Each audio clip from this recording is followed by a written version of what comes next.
morning, everybody. Keith Engle here for Jack and Keith's Weekend Playbook. Hope everybody had a great weekend. We had an interesting weekend of professional football we'll talk about, maybe a little Major League Baseball. And I welcome in, before we do that, my co-host, Boxing Hall of Fame writer, Jack Hirsch. Good morning, Jack. Hey, good morning, Keith. I love the way you say professional football. You don't say NFL football. Professional football could be the United States Football League. Could be college football, I guess, at this point, too. So. Yeah, good one. That's right. Anyway, I hope you had a good weekend. Jack, just for, in case anything gets, we get an animosity today. Jack was trolling me, I want to point out, yesterday about the Patriots, and we'll get into all that as we go forward. But welcome, everybody, on Facebook, YouTube, and Twitter. Thanks to the groups you see scrolling at the bottom, and all the groups that let us share this show and all my shows. So off we go. Week 3 in the NFL. 5 winless teams still left, including the New York Football Giants, who were getting booed. Russell Wilson and the Giants booed last night during a pretty dreadful performance, I thought, Jack. It was their defense played well for a while, and they forced the Chiefs to grind. The Giants won the game most of the time, but the Chiefs just kept chipping away. And eventually they got separation. And as the game went on, Patrick Mahomes was getting a little more comfortable with his receivers, who made some really good catches. Now, Russell Wilson did seem to move the ball, but they couldn't close out drives, basically. And, of course, the Giant fans would have this unrest for Jackson Dart, to come in. And Jackson Dart did get in for a few plays. One time he got in 2 plays in a row. And you wonder what was the purpose of that exactly. I'm not sure. And I don't mean to detour, and I'm not going to detour on this except to make a statement. But with Daniel Jones doing well so far, so well over 3 games with the Colts, which I think is still a little bit of an overreaction. If Daniel Jones can continue this, what does it say to us about the Giant coach Brian Daboll as being this quarterback guru? Oh, he helped Josh Allen so much when he was at Buffalo, and he's going to bring it to the Giants. And, Daniel Jones wasn't much with the Giants for the most part. He had one good year with Daboll. But the point is this. For Daboll to keep his job, he's going to have to go to Jackson Dart at some point.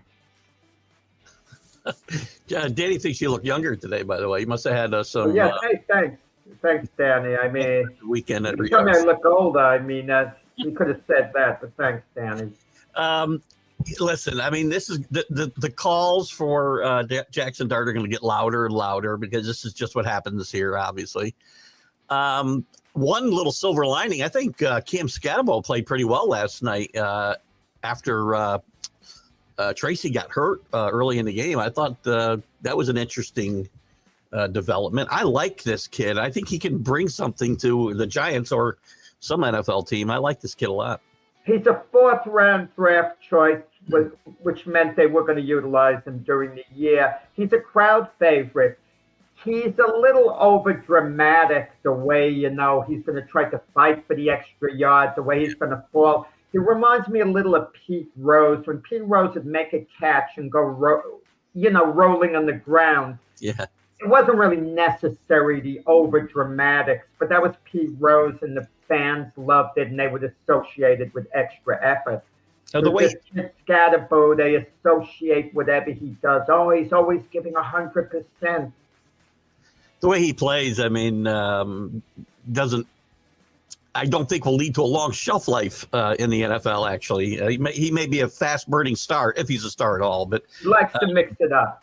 Yeah, he does. And he likes to deliver blows as much as he likes to take them. So he did it a couple times. He lowered his head into a guy's chest early on. I think it was in the first half. But good game out of him. It was a good game to watch, and we had that sideline into action, Keith, with Andy Reid reversing things, him like bumping Travis Kelce. I thought that was pretty cool, actually. You want to know something? Big deal of this, right? It's not a big deal. People are going to make a big deal about it. No. It's not Travis Kelce is probably a little ticked off at Andy Reid, but you want to know something? If push comes to shove, he's pretty fond of Andy Reid and vice versa when push comes to shove. But it goes on. It's emotional. And part of Travis Kelsey's problem could be, he's 36 years old, not the same player he was. And you want to be the same player you were. And what did he have? Like 3 catches, not a lot of yards. And he's a leader on this team, and he wants to do more. And the Chiefs, it was frustrating for them early in the game because drives were getting stalled. They weren't really executing. Finally, they started putting it together at the end of the game. But, the Chiefs, it's going to be tough sledding this year. Tough sledding. I could see them still making the playoffs. They're 1-2.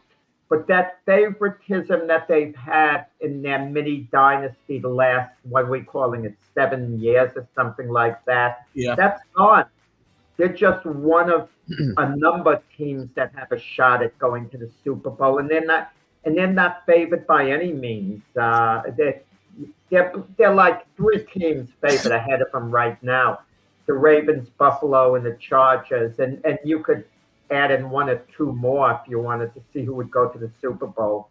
I think this team actually will get better as the season goes on. They're going to get Rashid Rice back, after 6 games, I think it is. And I mean, one of the interesting developments is Taquan Thornton has become a really good player. He did nothing. He's done more in 2 weeks than he did in New England in 3 years.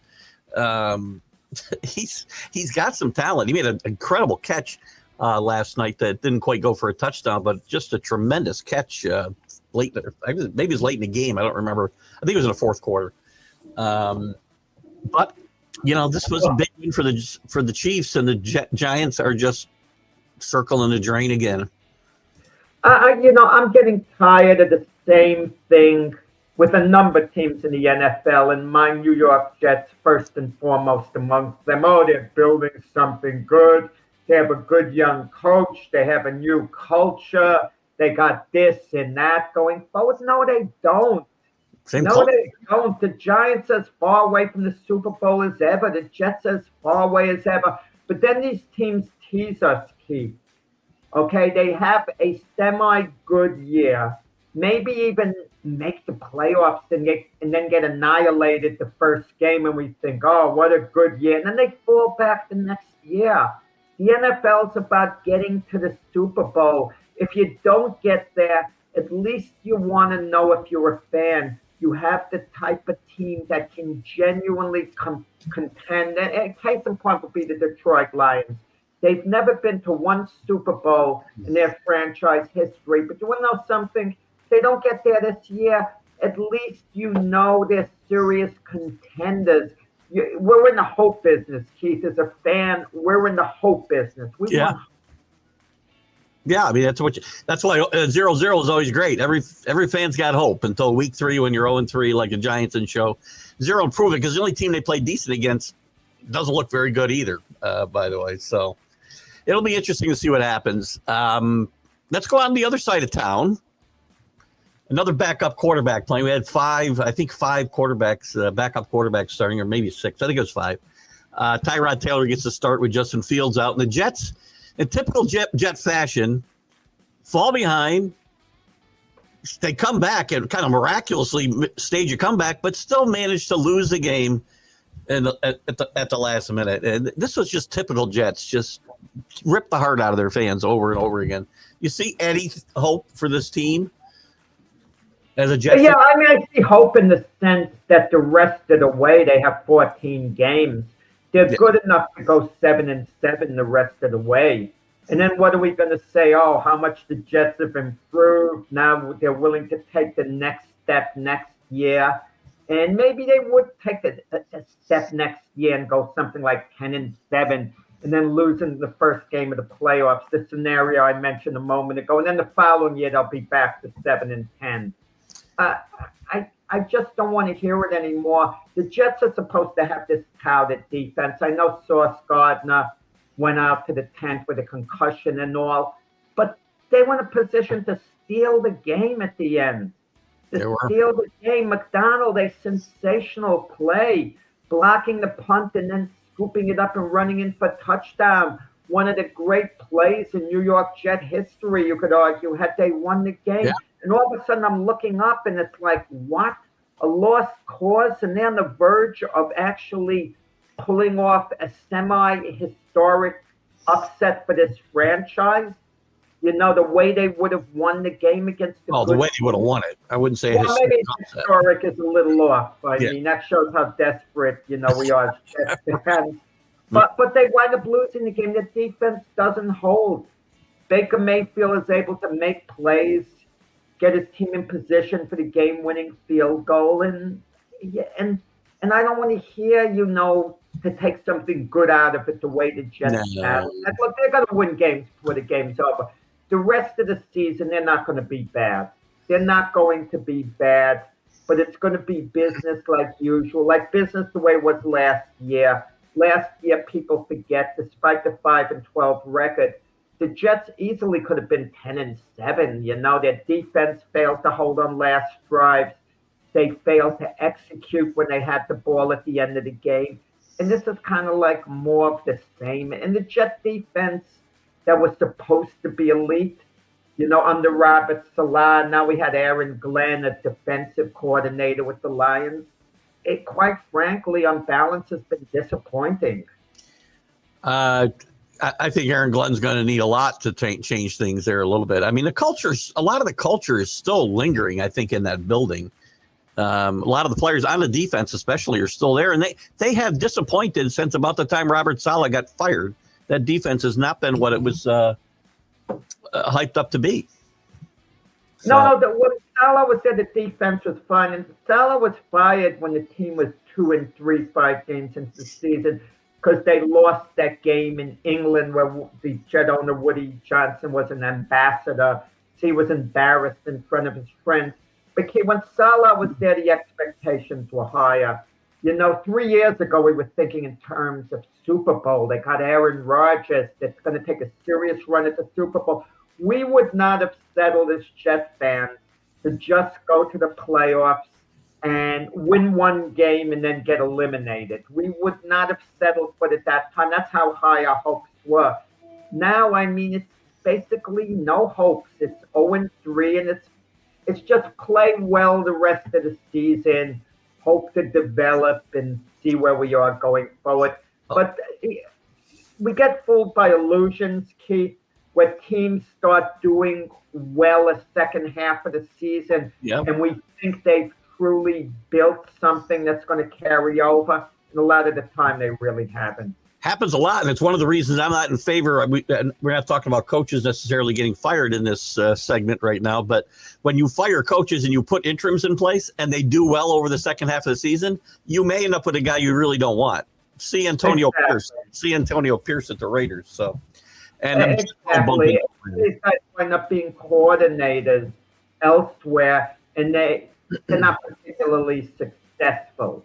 I mean, I'm giving a name, for example, and we'll see how he works out. Steve Wilkes is the Jets defensive coordinator. Well, he was a Panther coach, and Sonia was furious that the Panthers didn't keep him as their full-time coach. Come on, if you're not getting the job done as a coordinator, I mean, I don't think you should be the full-time coach. But maybe, and Steve Wilkes was let go by the 49ers. Maybe he'll get it together. I'm not saying he's a bad coach by any means. I am not saying that. But Baker Mayfield had a little extra juice with Steve Wilkes, because he cut him in Carolina. So that was but I don't like that. I like Baker Mayfield a lot. I think he's an underrated quarterback now. He's been phenomenal these 3 games at the Panthers. Talk beforehand. Aaron Rodgers did the same thing with the Jets. Say before the game, there's no one I want to beat more than the Jets. Baker Mayfield should have said going into this game, I really want to show these guys, a guy like Steve Wilkes, for what he did to me. Talk before the game. It's kind of gutless if you wait till after the game and then say something. Good point.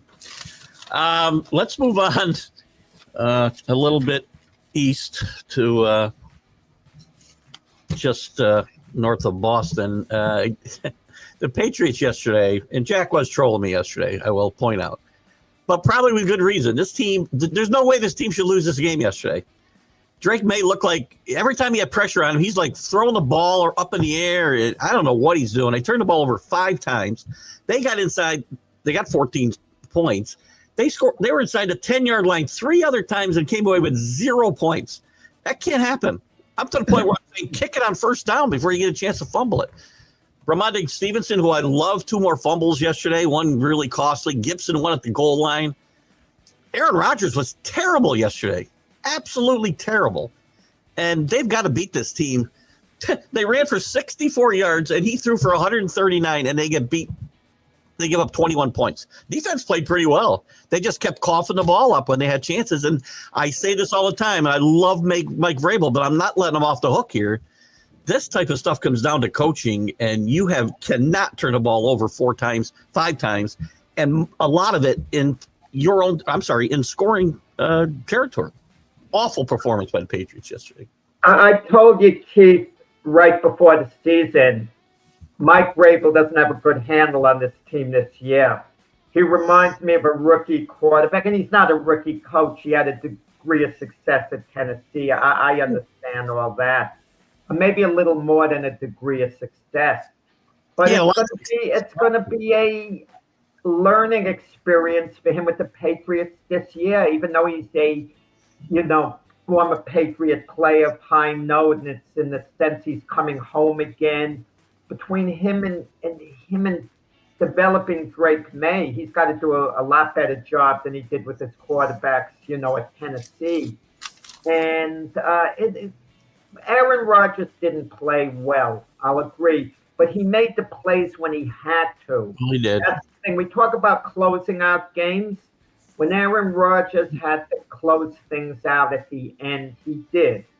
He did. He got his team in a position to win. They did. I don't think either team, the Steelers and Patriots, are particularly good. I think the Patriots are going to be good under Vrabel going forward next year, but I think they're going to be growing pains. But the thing that would be of some concern to me is Drake May truly the franchise quarterback that the Patriots want? He's going to be their quarterback next year. They're going to go forward with him. But is he really going to be the guy, who could ultimately down the line take the Patriots to the next level? I don't think we know yet, but they're so heavily invested in Drake May that they have to stick with him, and they should stick with him. But is Vrabel the right guy to develop him? Yeah, I'm not ready to give up on him. I mean, he'll play a couple weeks where you think, oh, this guy has got it. He finally gets it. And then he plays a game like yesterday. You go look at his stat line. It doesn't look awful. But if you watch the game, it was painful. I got to tell you, as a Patriot fan, other than 2 painful losses to the Giants in the Super Bowl, this was one of the most painful games I've ever watched because they should have won this game. And the Steelers kept trying to give it to us all day long. And it's just, you got to win these games at home. You got to beat the Raiders in week 1 at home if you're going to be a good football team. And, I may have to revise my 9-win prediction as a ceiling because they don't look like a 9-win team right now. Well, your 9-win team took into account, at the very least, them winning one of those games against the Raiders or Steelers, if not both. Both. I had both, I think, with one. Both. Well, that's why I hate when people are predicting results of games more than 1 week out. Yeah. Because you don't know how good a team's going to be at the time you're going to play them. Not that the Steelers or Raiders are going to be vastly different. Look how poorly the Raiders have played, since beating the Patriots. And the Steelers, they won in the same fashion. They eked out a win against the Jets, but that was a high-scoring game.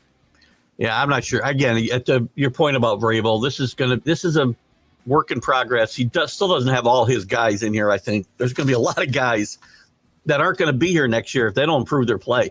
Ramondre Stevenson is a very talented player. He should be one of the top backs in the league. He can't hold on to the football, which keeps him off the field way too much. And I don't know. Yesterday, they didn't really use they did later in the game. Henderson was kind of invisible in the first half. I'm a little surprised TreVeyon Henderson hasn't gotten more action early. Yesterday, they went to him out of desperation because Gibson and Stevenson couldn't hold on to the football. So ugly. Ugly. Again, our punter was the most valuable player of the game, which is not a good thing. So, so anyway. It's not gonna be a pleasant season for New England. I predicted in the beginning of the year they go like 6-11, and I think they're trending towards that. But I think in the long run they'll be fine under Grable. I think by next year Grable will straighten out a lot of the things that are going wrong. You know, the guys were fumbling. There's a way to maybe correct it with the individual players. If not, then you got to move on from them. Electric shock therapy, I think, would be good. Every time you fumble, you get Kiki Barber had a major problem with the Giants. Yeah. Early in his career, then he went on to have a great career with the Giants. So there are ways you could work with guys. Danny, is true. Your point about the we don't know how good teams are going to be. We don't know how bad they're going to be when you get to them either. So, and we'll talk about the Packers right now. Actually, they played the Browns. Yeah. You would have thought this was one of the easier picks on the board yesterday, but the Browns played good defense, or the Green Bay wasn't very good on offense, one or the other. And the Browns eke out a 13-10 victory here after trailing 10-0 this game. To me, just a blip in the radar. I still think the Packers are really, really good on both sides of the football. I think it's a minor blip, but not a good look. No, a very bad look for the Packers. After winning their first two games, people were overreacting on the Green Bay Packers, figuring, are they the best team in the NFL? Is this their year to win the Super Bowl? Because they created a big buzz, and then they go into Cleveland and they lose. We know Cleveland has a good defense. Packers are winning 10-0 late in the game, and then they have a kick block. And before you know it, Cleveland steals a game. They actually steal a game with a non-existent offense, the Browns. And a damaging loss for the Packers. I mean, if you're a serious Super Bowl contender, you don't lose games like this. Maybe late in the season, if you're like 11-1 and you're playing your third string quarter, pedal, you know, it's a long season, and you let up and you get upset one game and then you rebound. But not a bad look for the Packers to lose to the Cleveland Brown team like this, who maybe we're underrating a little bit. Okay, you know, Browns? Perhaps their defense is one of the better defenses in the NFL, and we're not quite giving them the credit that we should. I don't know. Possibly. And Love does kind of go out there a bit like a gunslinger. I don't disagree. Takes a little bit hazardous at times. Well, Rick, are we overrating Jordan Love to an extent? He got the big contract.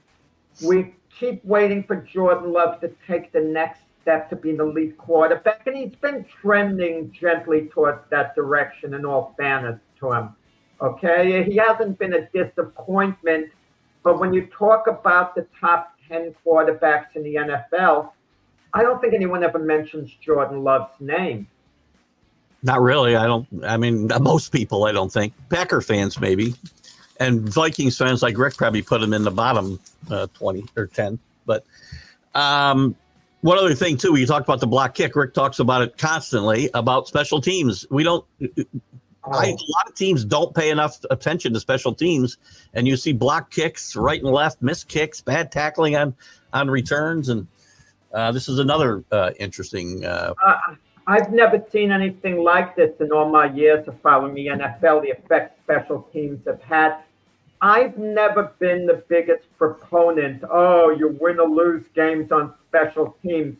My attitude's always been this. Let the punter just get the kick off and kick well. Let your field goal kicker make the kicks he's supposed to make, but never count on special teams to win you games. No. To do any more than that. No. Just don't let them screw up. Just let them do what they're supposed to do. But special teams actually deciding games.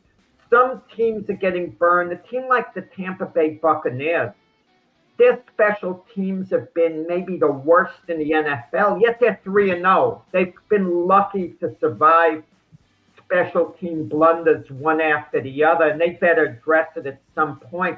But you look at a number of games yesterday, special teams decided it. Yeah. And they decided in big games because Aaron Rodgers, towards the end of his tenure with the Packers, when they made the last time he was in the playoff game, the Packers lost in Green Bay to the 49ers because of special team play.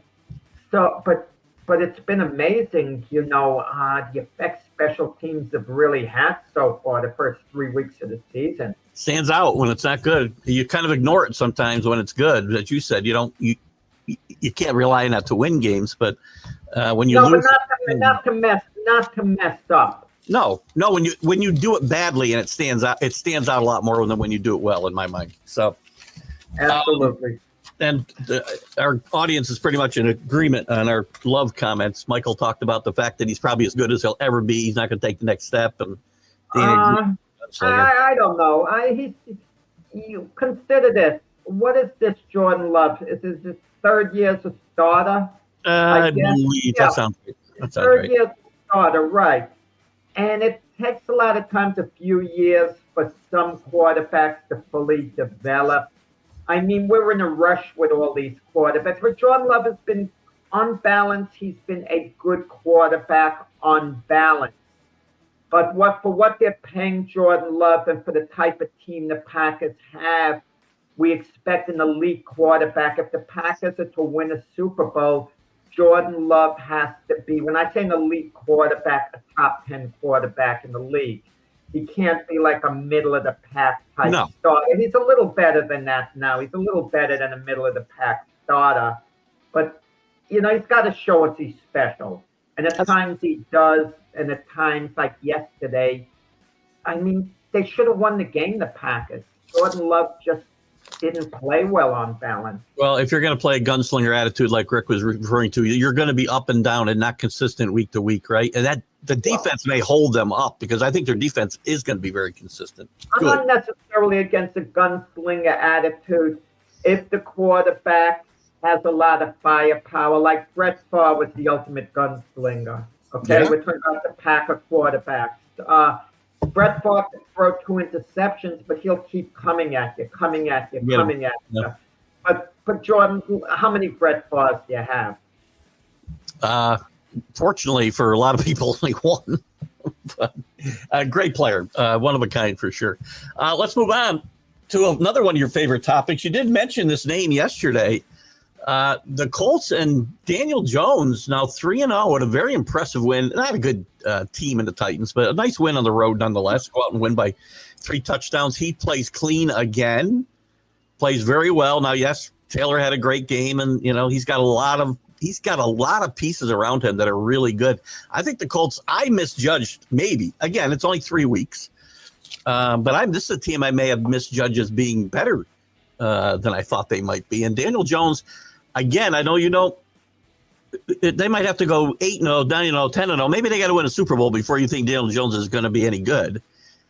I thought he just needed to get out of New York, and he had a chance. I didn't think it was a slam dunk, but he had a chance to be an effective NFL quarterback. Not a Hall of Famer, not a top 10 guy. Effective, and right now he's proving it.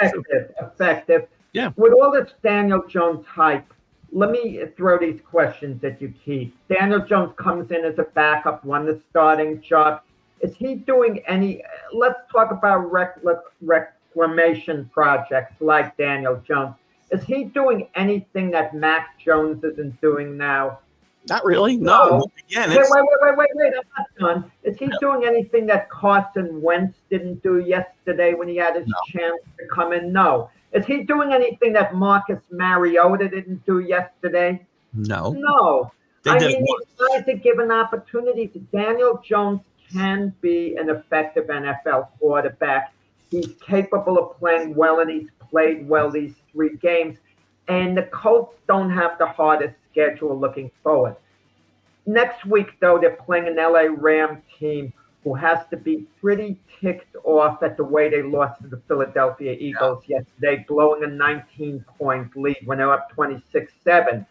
They go to L.A. Not that L.A. is the hardest place to play at because the Rams don't have a strong fan base, but the Rams are a pretty good team. They're going to be ready to play. If Daniel Jones plays an outstanding game, then okay, see me a week from now. I'll say, oh wow, they're 4, and the Colts win. I'll go, wow, they're 4-0. But if the Colts lose by 7 points and Daniel Jones is just okay, fine. Then maybe it's the same Daniel Jones. He's got a lot of pieces around him, and he's had a good year. I don't want to hear this, Danny, this New York stuff. It is New York. I'm telling you. Here's this line too. Oh, playing in New York, the pressures. Things are not the way they were all these years in New York because of social media. You can't hide. Worse. In the past, you could play in a smaller town like Indianapolis, and you're not in the news as much. The green goes up everywhere. You were in the news no matter where you are. No matter where you are. Yeah, but the percentage, the ratio, right, still goes up in New York as it's going up in Kansas City. You know, I mean, just because we don't have a lot of media in Middle America, social media brings that level of visibility and intensity up, right? As far as negative comments and whatever, it's going to go up in New York with at the same rate. It's just worse here now. That's all. And listen, Daniel Jones, again, nothing against the Giants. It was just they made a bad decision. He did nothing wrong except get picked 6th in the draft where he didn't belong. That's all he did wrong in New York. The coaches have a major effect on how some quarterbacks develop. Look, if it's a great quarterback, he's going to thrive no matter what because he'll argue with the coach. Tom Brady was going to be successful no matter who the coach was. Peyton Manning went to 4 Super Bowls with 4 different coaches. But we saw what happened with Mac Jones at New England. After an excellent rookie season, the way he got ruined there. And then he had to go elsewhere, to Jacksonville as a backup for a year. Now he went to the 49ers and he regrouped. And now Mac Jones is showing he's a competent NFL quarterback. You're 100% right. For most guys, except for the best of the best, they could go play anywhere and be great. Dan Ariel would have been great anywhere, right? But some guys need the right circumstance and the right situation. And your guy, what tells you? Come on. The Jet quarterback up in Seattle. Justin Fields. No. Previous, he was with the Jets. He got drafted. Sam Darnold. Sam Darnold. Perfect example, right? He finds the right situation. He revives his career. Geno Smith. There's a lot of guys have to be in the right situation. Maybe now he's in a bad situation, Geno Smith. I don't know. Well, Geno hasn't been playing well this year. The Raiders. We thought the Raiders might improve and maybe. I won't say contend in the tough, AFC West, but it looks like the Raiders are going to be the last place team, the one team that's not going to be too good this year. They're looking like they're going to struggle a little bit for sure. Change of scenery. Change of scenery, absolutely in some cases, but a lot of times it has to do with the coach. It's not the location. It's how you're used and so on. It's a great question. What quarterback has had the best revival to a career in NFL history? Just the past 2 years, he talks about Baker, Jones, Darnold, and Kurt Warner. Kurt Warner's a very good one. I got one that I always go to, Jim Plunkett.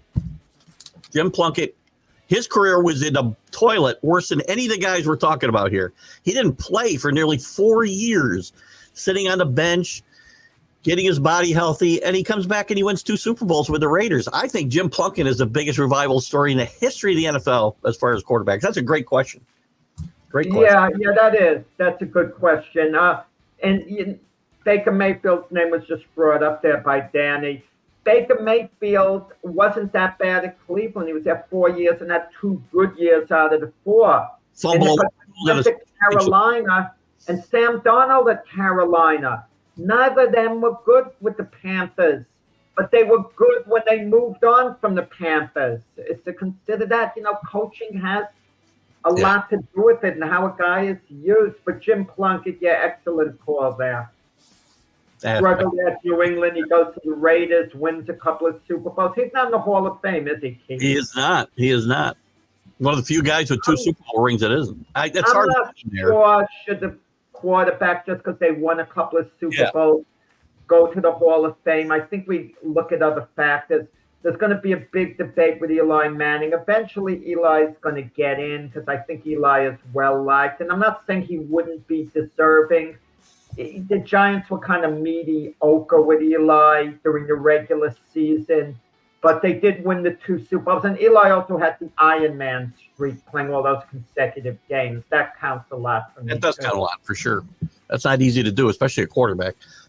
You talked about the Eagles and the Rams. The Rams got out to a sizable lead here on the road and looked like they were going to take the Eagles out early and big. And the Eagles wake up, Rams fall asleep, combination of the two, and the Rams give us it away, and the Eagles come away with maybe a big victory later on when we're talking about home field advantage in the playoffs. I like the Eagles. I mean, I know some people are talking about, I don't know, there's a couple of calls with the refs. People got to stop. Are they this year's Kansas City Chiefs? You know, we go from the Patriots to the Chiefs, now to the Eagles, that games are fixed for them. People have to stop. You talk about social media being ridiculous. This is something that needs to stop. Does anyone actually believe games are fixed? I mean, I don't have patience to engage in conversation with someone who says the games are fixed. I mean, come on. It's a ridiculous. I have no patience at all for that nonsense. So now, is it possible a particular player could gamble and tank it? Of course it's possible. That's different, but people with tin hats are talking about the league scripting games, and it's ridiculous. Hey, you know what gets me too? They think teams and players are going to tank to get the number 1 draft pick. Do they really think guys who want to hold on to their NFL job are going to think, oh, no, I want the organization to get the number 1 pick in the draft, so I'm going to take my foot off the pedal a little bit so we lose the game. Give me a break. I recently saw a clip of Tom Brady, and he was asked about the whole scripting thing in the NFL. He says, get out of here. He says, do you really think NFL games are scripted? Do you really think I would have signed off on losing the Super Bowl twice to Eli Manning? No, not in any universe do I do that. And they'd go to jail. They would risk going to jail on top of it. I mean, those type of fans, don't listen to this show. If you listen to this show, listen to this show. Yeah, listen to this show. Do me a favor. Those fans who think the NFL games are fixed, please don't comment, please. Just listen, enjoy our show. Please don't send in any comments. I've shouted most of them down. They don't come around much anymore, but they come in the feeds, the social media feeds. Let's move on here. We got a lot of games to cover yet. Bengals and Vikings, not a lot to talk about other than Carson. Wow. It wasn't great, but this Minnesota team was just they ran the football well. The Bengals are in trouble. The people talking about Jake Browning took him to a winning record a few years ago. Forget Browning now. Forget him. I was wrong. I got, Keith, I'm wrong once in a while. I know that. I do know. Yeah, maybe more than once in a while. Maybe a lot more than once in a while. But this is one of those times. Before this game, I said the Bengals will be fine with Burrow out until playoff time. If he's not back for the playoffs, then they're going to be in trouble. But they can win during the regular season based on what Browning did in the past. No, they won't. And I know the Bengals have had dreadful Septembers the last few years. They're bad in the beginning of the year. They were non-competitive. They were awful. I don't want to hear any talk about getting Kirk Cousins. Kirk Cousins is through. He's washed up, whatever you want to put it. Kirk Cousins is not the answer. He may be playing in Atlanta before long. Answer. You may have been right about Michael Penix. After all, I'm not ready to agree with you. I just don't like what I've seen with Penix so far this year. He made some terrible throws against Tampa Bay in the opener. Guys open at the end of the game. Yesterday, he was completely out of sorts with his pick six, and it was just terrible. Does yesterday's game count as my prediction that Cousins would be the Falcons quarterback? No. They lost 30-0. No, mop-up time doesn't count. When it matters. When it matters, Keith. I'm only kidding. No, I'll tell you when it matters. If Penix is healthy and they're starting Cousins at any point during the game, with Penix healthy, then your prediction, you get credit for it, but not coming into a game at all. I was only kidding on that. Well, let's talk about that game. Atlanta gets thumped by Carolina. I said I liked Carolina just because I was scared of Sonya, but I liked Carolina yesterday. Bryce Young doesn't play great. by any means, but the defense played lights out. The offense was still kind of missing in action yesterday, but they still managed to get 30 points on the board with some help from the defense, which looked really good yesterday. Well, after 5 interceptions, what was it, the week before for Bryce Young, he played turnover free, and that was the goal. That was the goal that was drilled into him. No turnovers, and the defense was doing his job. He played to the game. He did what he had to do. He managed the game. So in that sense, Bryce Young was pretty effective. He didn't need to make plays, per se. Just needed to control the flow of the game. Good job by Bryce Young. Very good It doesn't tell us much about him going forward, because in this league, you're going to need your quarterbacks to go out there and win games and lead drives when you absolutely have to. Unless you have 85 defense, you got to win games sometime, right? And the Panther defense that didn't look good in the preseason, and we wondered whether they were overrated, they showed up yesterday.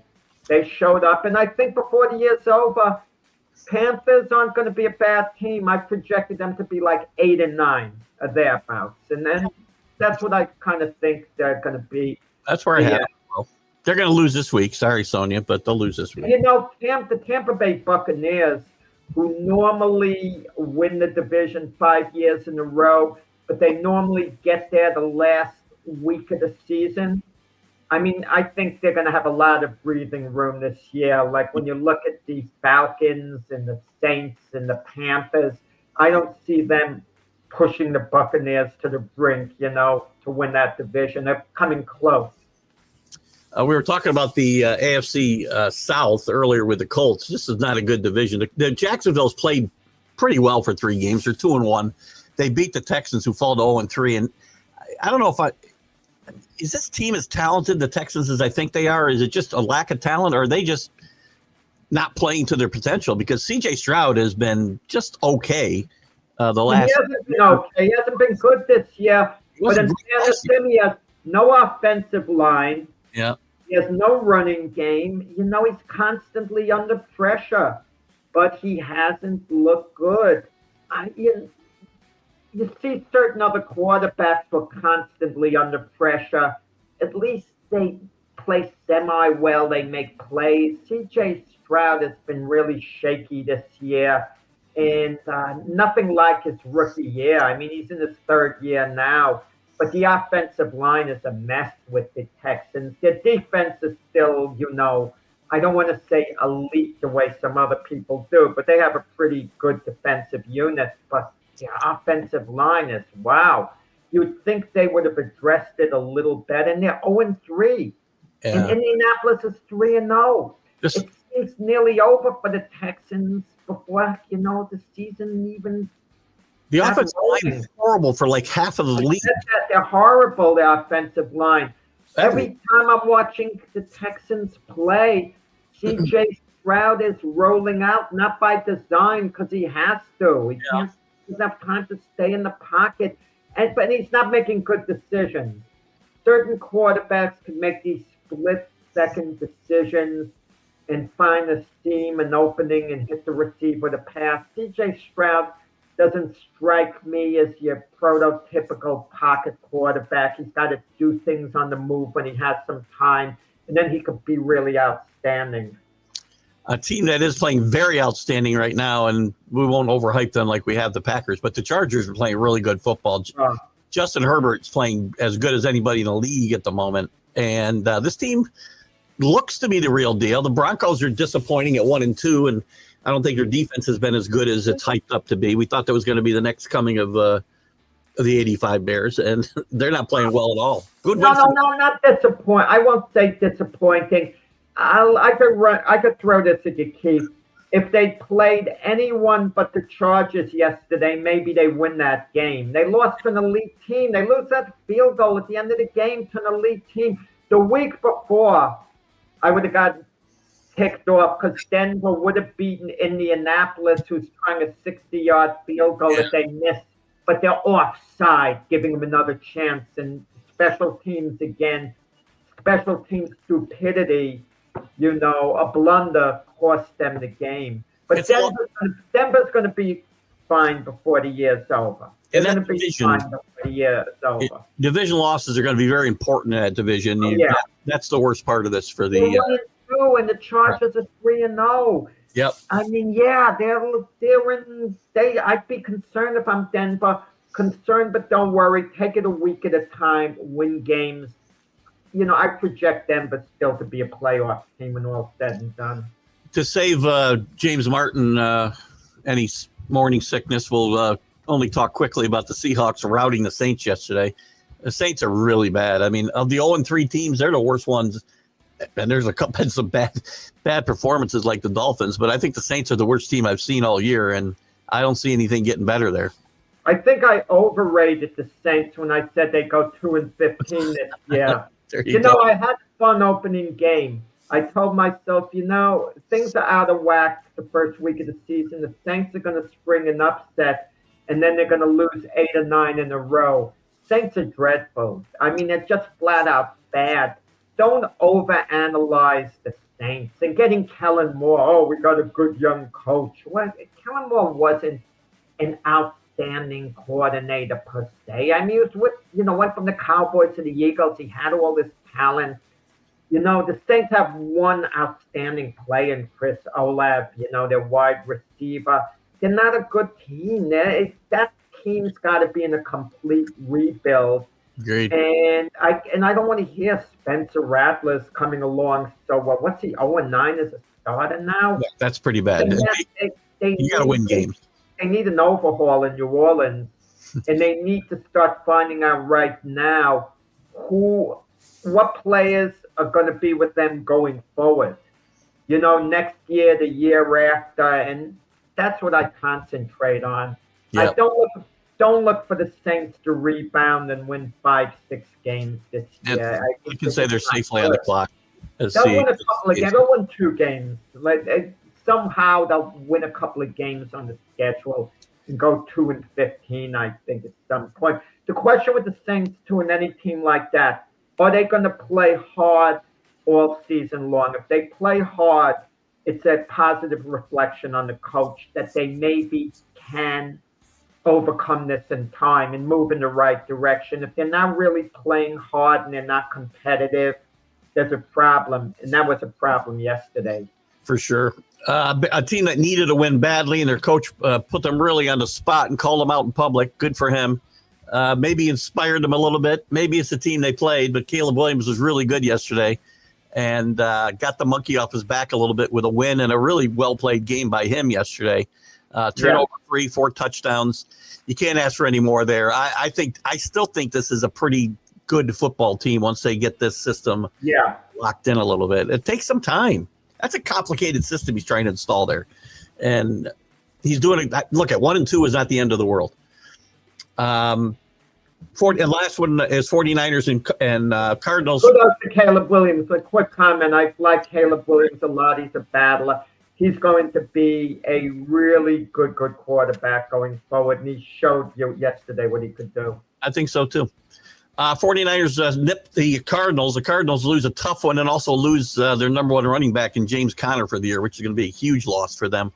Mac Jones plays pretty good football again. 49ers made some big plays when they had to and squeaked this out and go to 3-0. A little bit surprising for me. I like the Cardinals in this division, but now maybe the 49ers and Rams are my favorites here. I don't know. I did too. If you were going to ask me what is the biggest surprise this year in the NFL, I know a lot of people might say the Indianapolis Colts being 3-0 with Daniel Jones, but what about the 49ers being 3-0 with Mac Jones? I didn't think, the 49ers were really going anywhere. And if you ask me who was going to probably have a little more success at this point, Daniel Jones and Mac Jones of the Joneses, I maybe would have said Daniel Jones going into the season if I had to venture, a prediction who was going to have a little more success. If the 49ers can keep winning, and it seems like they're winning with mirrors the way they're eking out these wins, we're going to start hearing the talk, well, who should be starting Mac Jones and Brock Purdy? A little while ago, Mac Jones was on the scrap heap, and Brock Purdy, they were talking about making him one of the highest paid players, which they did in the NFL. Brock Purdy's going to make that. nonsense about Mac Jones starting over Brock Purdy. But, Keith, with that said, if a team is really playing well, it's always hard to make a change unless the guy coming off the injured list is an iconic type quarterback in the present day, like a Josh Allen, a Lamar Jackson, a Patrick Mahomes, Joe Burrow. You can't keep those guys on the bench because the backup is playing really well. So I kind of wonder what's going on in San Francisco because they like Brock Purdy. They actually wanted to draft him. They considered it the year he didn't draft him. Bill Belichick did it in 2000. He left the highest paid player in the NFL on the bench when he got healthy, so it can be done. Give Belichick credit there. That was a gutsy move at the time, and he's never given enough credit for that, Bill Belichick. Brian thinks the Niners are shaky 3-0. They're not. Yeah, they are shaky 3-0. No one thinks the Niners are Super Bowl contenders, but the bottom line is they're 3-0. As the recent Hall of Fame, New England Patriot Hall of Fame inductee, Bill Parcells, my most hated person in the NFL, always said, "You are what your record says you are. That's it until the next game. You're 3-0, 3-0, 3-0." Listen, Keith, we know how fond you are of Bill Parcells, both professionally and personally. I left my favorite nickname out for him. With him. Didn't Parcells very quickly. He got inducted into the New England Patriot Hall of Fame this weekend. Didn't he say he could have handled things differently when he exited? He has some regrets. He did. What did he say exactly? He basically said what you said. He said, "I could have handled that situation better than I did," which he handled as badly as you can because you made that entire Super Bowl week about you while you were negotiating with the Jets instead of preparing for a Super Bowl. So. You know what he did? One thing I hold against Bill Parcells that was awful. After the Super Bowl, he didn't fly back with the team. Nope. He didn't fly back with the team. You know, you had that obligation to fly back with him. He knew he was leaving. I mean, that's not the way to do it. Well, he's done a lot of things that tick me off, and other teams should be ticked off by him too. Look what he did to the Giants after he won his second Super Bowl. He waits until about like March to resign when they have to take Ray Handley because there's nobody left to pick as the head coach. God. Anyway, Giant fans should be mad at him too. To Danny's question, real quick, because we're gonna get a little bit of baseball in here. Which 1 and 2? It's just hard. Which 1 and 2? The 2 and 1 teams are so many. I don't know. I'm going to tackle that, but the 1 and 2 teams, I would say the Broncos would be probably my pick as the best chance to get to the playoffs of the 1 and 2 teams. There's a lot. You get to this time of year, I mean, you're going to have a lot of 2 and 1 and 1 and 2s. And listen. If the Ravens lose to the Lions tonight, they're 1 and 2, and the Ravens to me would be a lock to go to the playoffs, and the Lions more likely than not would go as well. I mean, I think a better question is there an 0-3 team that's got a chance? No, I don't think any of them do. Maybe the Texans in that division, but not the way the Colts are playing. So no, they're down 3 games. I don't think so. I don't think so either. I'm not going to get a wild card, I wouldn't think. Anyway, good stuff. Any thoughts? I like the Ravens tonight. You spoke about the Ravens real quickly. I picked the Ravens tonight over the Lions. Sorry, Brian. I don't know. It's not a huge game because it's an interconference game. It's not going to matter a lot, I don't think, for either one of these teams at the end of the day. But it's an interesting matchup for a Monday night. It's a great matchup. I think both teams can, I hate to say, can afford a loss. As long as they're competitive, it's a good game. Both teams could easily bounce back from losing tonight. A little bit of baseball news before we wrap it up. We got we got 6 games, right? Am I right? 6 games left? 6 games left. We got a couple of races. The Tigers, sorry, Brian, you're lucky you aren't tied for first today because the Indians, are the team formerly known as the Indians, blew a lead yesterday. They would have been tied if they'd won this game. Tigers, yeah. And the Tigers lost their 6 in a row. And I still think Cleveland's going to win this division. I'm positive of it today. I don't see how the Tigers are going to are they going to go 3-3? If they go 3-3, they're probably going to lose this division. We don't know. We've seen it happen so many times. Teams that are playing terribly suddenly turn it around. Teams that are playing great certainly hit a rough patch. It's so unpredictable. But the Tigers, this slide has been atrocious. I thought it would have stopped a while ago. A couple of games ago, Saturday, they're one strike away from winning the game, yet they blow it. But they do have a one-game lead. And when you have 1 week to play, as little as a one-game lead has significance suddenly because, you're kind of running out of games. So, 6 games left. Tigers still have things in their hand. They still have a lead. Let's see if they can regroup. Yeah. And look at the New York Mets. I mean, they're tied with the Cincinnati Reds for the last wild card spot. I mean, losing a couple of games at home to the Washington Nationals at this point in the year. Terrible. We don't know, but I'll say this for both the Mets and the Tigers. If they do get in the playoffs, both teams, despite how they're playing now, are capable of going to the World Series. They could flip the script suddenly, both of them. Tigers did DFR Charlie Morton yesterday, one of their big I'm surprised. I thought Morton would. And he pitched a couple of good games in the middle of the run, but out he goes. Mets, by the way, not just the Reds. Now they've tied them. The Diamondbacks, really, we're dead in the water here a month ago. They're back in it, only a game back in that wild card, too. So you got good race. I mean, these teams still have work to do, as far as closing things out. Not the Diamondbacks. The Diamondbacks have 2 teams they have to actually overcome, the Mets and the Reds. But all you can do is keep winning. All you can do. You have to win. As little as one loss could be devastating because the Diamondbacks are game back. If they lose and the Mets win a game, suddenly they're 2 games back with like 5 to play and then a very bad spot. You just got, as Al Davis said, just win, baby. That's just what you have to do, and things will take care of itself.